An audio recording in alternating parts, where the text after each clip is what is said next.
അപ്പോൾ ഞാനിന്ന് വന്നേക്കുന്നതെന്ന് പറഞ്ഞാൽ ഒരു അടിപൊളി ഒരു ഹെയർ പാക്കുമായിട്ടാണ് വന്നേക്കുന്നത്. എത്ര മുടി കൊഴിച്ചിലുള്ള ആൾക്കാർക്കും മുടി കൊഴിച്ചിൽ പെട്ടെന്ന് നമ്മുടെ എന്താ സ്വിച്ച് ഇട്ടതുപോലെ തന്നെ നിൽക്കുന്ന ഒരു അടിപൊളി ഒരു ഹെയർ പാക്കാണ്. അതിനായിട്ട് ഞാൻ എടുത്തേക്കുന്നതെന്ന് പറഞ്ഞാൽ കറിവേപ്പിലയാണ്. നമ്മുടെ ഒരു കൈ പിടുത്തത്തിൽ അളവിൽ കറിവേപ്പില എടുക്കുക. പിന്നെ അതിലേക്ക് തൈരാണ് അരയ്ക്കാനായിട്ട് എടുത്തേക്കുന്നത്. തൈരും കൂടെ ചേർത്ത് നമ്മുടെ മിക്സിയുടെ ചെറിയ ജാറിലിട്ട് നന്നായിട്ട് അരച്ചെടുക്കുക. വെള്ളമൊന്നും ഒഴിക്കാതെ തന്നെ നമുക്ക് നല്ല പേസ്റ്റായിട്ട് കിട്ടും. അത് നമുക്ക് നമ്മുടെ തലയിൽ എണ്ണയൊക്കെ തേച്ചതിന് ശേഷം മുടിയിലെ ആ ഒരു ഉടക്കും കാര്യങ്ങളും ഒക്കെ കളഞ്ഞതിന് ശേഷം നമുക്ക് തലയോട്ടിയിലും മുടിയിലും എല്ലാം നന്നായിട്ട് തേച്ച് പിടിപ്പിച്ച് കൊടുക്കുക.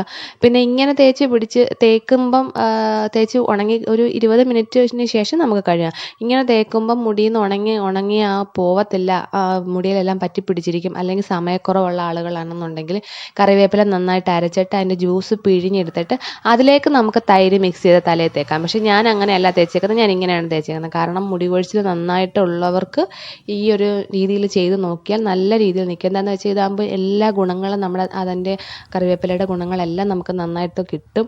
അപ്പോൾ അതുകൊണ്ട് ഞാൻ അങ്ങനെയാണ് ചെയ്തേക്കുന്നത്.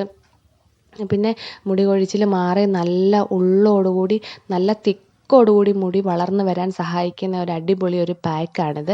നമുക്ക് നമ്മുടെ വീട്ടിൽ തന്നെ കിട്ടുന്ന രണ്ട് ഇൻഗ്രീഡിയൻസ് മാത്രമേ ഉള്ളൂ. പിന്നെ ഇതെന്ന് പറഞ്ഞാൽ നമുക്ക് ആഴ്ചയിൽ ഒരിക്കൽ ചെയ്താൽ മതി, ആഴ്ചയിൽ ഒരു വട്ടം വെച്ച് ചെയ്താൽ മതി. കാരണം എന്താണെന്ന് ചോദിച്ചു കഴിഞ്ഞാൽ ഇതിനകത്ത് നമ്മൾ തൈര് മിക്സ് ചെയ്തിട്ടാണ് നമ്മൾ തേക്കുന്നത്. അപ്പോൾ പെട്ടെന്ന് പനിയും ഒക്കെ വരുന്നവർക്കാണെന്നുണ്ടെങ്കിൽ അപ്പോൾ ആഴ്ചയിൽ ഒരിക്കൽ മാത്രമേ യൂസ് ചെയ്യാവുള്ളൂ. കാരണം ഇതിനകത്ത് തണുപ്പ് കൂടുതലുണ്ടായതുകൊണ്ട് ഒന്നിടവിട്ടുള്ള ദിവസങ്ങൾ ചെയ്ത് കഴിയുമ്പോൾ തണുപ്പ് കൂടുതലായിട്ട് ഏൽക്കുമ്പം പനി പെട്ടെന്ന് ഉണ്ടാവാൻ ചാൻസ് ഉണ്ട്. അതുകൊണ്ടാണ് പറഞ്ഞാൽ ആഴ്ചയിൽ ഒരിക്കൽ ചെയ്താൽ മതി. പിന്നെ ഇത് മുടി കഴുകി ഉണങ്ങി കഴിയുമ്പോഴുള്ള ഒരു രീതിയാണ്.